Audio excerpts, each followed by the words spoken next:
জুলাই সনদ বাস্তবায়ন প্রক্রিয়া নিয়ে গণভোটের পক্ষে প্রায় সব দলই একমত। তবে কোন প্রক্রিয়ায় গণভোট হবে তা এখন পর্যন্ত ঠিক করা যায়নি। একই সঙ্গে আসন্ন জাতীয় নির্বাচনের দিনে গণভোট হতে পারে বলে মত দিয়েছে বেশিরভাগ দল। তবে জামায়াতে ইসলামী বলছে একই দিন জাতীয় নির্বাচন এবং গণভোট হলে জনগণ দ্বিধাগ্রস্ত হতে পারে। ফরেন সার্ভিস একাডেমি থেকে যুক্ত হয়েছেন আমাদের সহকর্মী আনোয়ার হোসেন। আনোয়ার হোসেন, আপনার কাছে জানি আপনার প্রতিবেদন যদিও অন্যের কণ্ঠে আপনার শুনলাম, কিন্তু তার মধ্যে কিছু জিনিস আমার আপনার কাছে জানার আছে। একটা হচ্ছে গণভোট এবং জাতীয় নির্বাচন একদিন হলে এটাতে এমন কি সমস্যা তৈরি হতে পারে যেটা জামায়াত বলছে।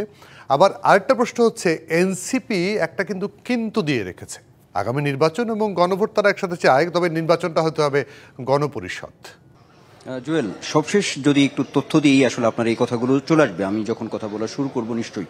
সেটি হচ্ছে যে আমরা একটু দেখাচ্ছিলাম প্রতিবেদনে, সেটি হচ্ছে সবশেষ বৈঠক শেষে যেটি ঐকমত্য কমিশনের সহসভাপতি ডক্টর আলী রিয়াজ তিনি কিন্তু খুবই উচ্ছলতার সঙ্গেই একটি কথা বলেছেন যে এই যে এতদিন ধরে আমরা জুলাই সনদ, সেই সঙ্গে সংস্কার, এই যে ইস্যুগুলো রয়েছে, এক কথায় যদি বলি বাংলাদেশের রাজনীতিতে আসলে এই সংস্কার কেন্দ্রিক ঘুরপাক খাচ্ছে, এটা কিন্তু আসলে বলাই যায়। তো সেই জায়গা থেকে একটি উচ্ছ্বাসের জায়গা কমিশনের পক্ষ থেকে প্রকাশ করা হয়েছে।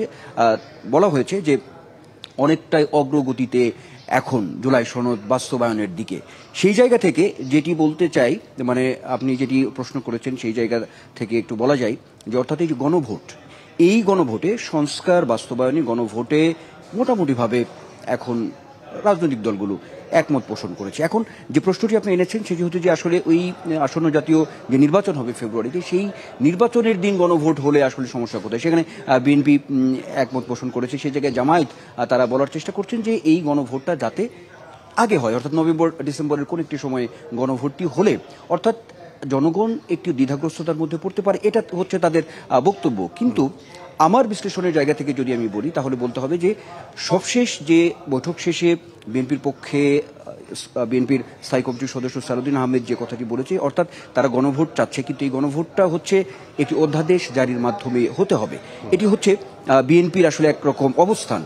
এবং জামায়াত যদিও বৈঠক শেষে আনুষ্ঠানিক সংবাদ সম্মেলন করেনি, আমরা যেটি দেখিয়েছি সেটি হচ্ছে যখন বৈঠকটি চলছিল তখন জামায়াতের আইনজীবী শিশির মনির তিনি তার বক্তব্যটি হয়তো আমরা প্রতিবেদন প্রচার করেছি, এবং মধ্যাহ্ন বিরতিতে জামায়াতের সহকারী সেক্রেটারি জেনারেল তিনি কথা বলেছেন যে তারা গণভোটটি মানে জাতীয় নির্বাচন যেদিন হবে তার আগে চায়। তো এখানে যে বিষয়টি রয়েছে এখন কনস্টিটিউশনাল অর্ডার যেটি আছে, সংবিধান বা সাংবিধানিক যে আদেশ, এই কথাটি কিন্তু জামায়াত আসলে বরাবরই বলে আসছিল, বিশেষ করে যখন এই জুলাই সনদ বাস্তবায়ন কিভাবে হবে, প্রক্রিয়াটি কিভাবে শুরু হবে, সেই আলোচনা যখন শুরু হয়েছে তখন কিন্তু বারবারই কিন্তু জামায়াত ইসলামীর পক্ষ থেকে এই বিষয়টিকে নিয়ে আসা হয়েছে। এখন বিএনপির পক্ষ থেকে যেটি আজকেও আসলে একেবারেই পরিষ্কার করা হয়েছে, সেটি হচ্ছে যে তারা বলার চেষ্টা করছে যে এই যে সংবিধান বা সাংবিধানিক যে আদেশটি রয়েছে সেটি আসলে এই সরকারের সময়ে বা এই সরকারের সময় আসলে কতটা এটা বাস্তবায়ন বা এটা কতটা বাস্তবসম্মত, আসলে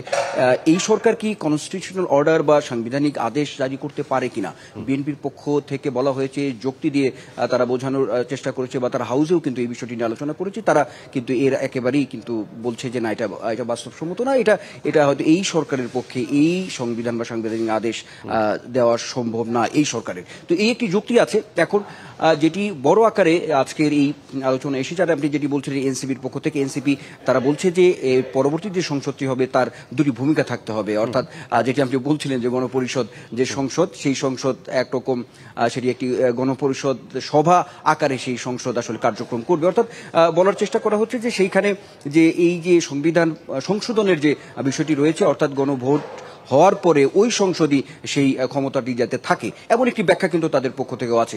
এখন মোটা দাগে জুয়েল বলতে গেলে এই জুলাই সনদের যে বাস্তবায়নের যে একদম অনেকটাই কাছাকাছি, সেটি জাতীয় ঐকমত্য কমিশনের পক্ষ থেকে কিন্তু আজকেও সবশেষ সংবাদ সম্মেলনে বলা হয়েছে যে সেটি 15 অক্টোবরের মধ্যেই কিন্তু তারা একটি চূড়ান্ত পর্যায়ে যাবে। এই বিশেষ করে জুলাই সনদ বাস্তবায়নের যে পরিপ্রেক্ষিতে যে এত আলোচনা সেটি যেতে পারবে, এবং সরকারের কাছে তারা এই যে সুপারিশ আকারে বিষয়ের মধ্যে কিন্তু আটকে গেলাম আমরা, কারণ গণভোট চাই, কিন্তু গণভোট এনসিপি বলছে গণপরিষদ গণভোট করবে, আবার গণপরিষদ অ্যাক্ট করবে, আবার জামায়াত বলছে একদিনে হওয়া যাবে না। মানে একটা মতদ্বৈততা কিন্তু এখনো রয়েই গেল। যদিও ঐকমত্য কমিশন বলছে যে এক ধরনের ঐকমত্য হয়েছে, ঠিক আছে, দেখা যাক, হয়তো 15 তারিখের মধ্যে। অনেকবারই তো ডেট দেওয়া হলো, এখনো হলো না, আমরা আশায় আছি কবে হবে। আপনাকে অনেক ধন্যবাদ।